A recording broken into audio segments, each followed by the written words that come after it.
Младите веќе не сакаат да работат за наетчиство, вели Азир Шабани од Тетовско, кој речиси целиот работен век е мајстор за кровни конструкции и ниска градба.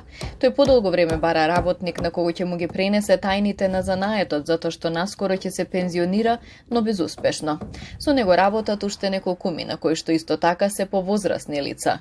Шабани се жали дека нема кој да го наследи, затоа што и неговите деца заминале да живеат и работат во странство.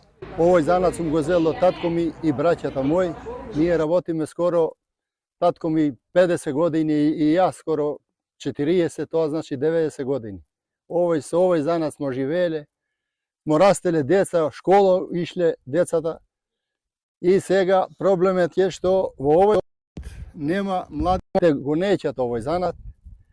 Моите деца не се тука. Земаме други и тие не сакаат, еве другарите што ги имам овде и тие са при крај на кариера, што се вика, јас уш една година, две. Шабани смета дека треба да се вложува во овој занает затоа што сепак од него добро се заработува. Но за младите е тешко, па се одлучуваат за други професии, а има и такви кои што во странство пак го работат истото. Јас сакам на младите да им пратим една порака, да не бегаат од овој занат. Треба да има стручна школа за овој занат.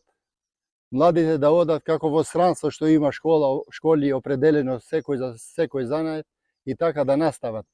Што значи дека после мене, после нас постари нема да има кој да го настави овој занат. Работа има доста, али че нема кој да работи. Тоа е проблем голем. Сите навалиле да одат надвор. И таму е тешко, ја одам кај моите деца, гледам дека они нон-стоп, од сабајле до вечер работа, а овде да се работа толку, како што они трчаат таму, ние би биле побогати, 100%.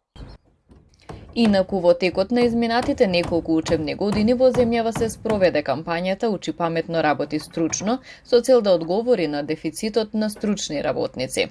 Додека во насока на помош на занаетчиите, новото раководство на Министерството за економија и труд објави повик за субвенционирање.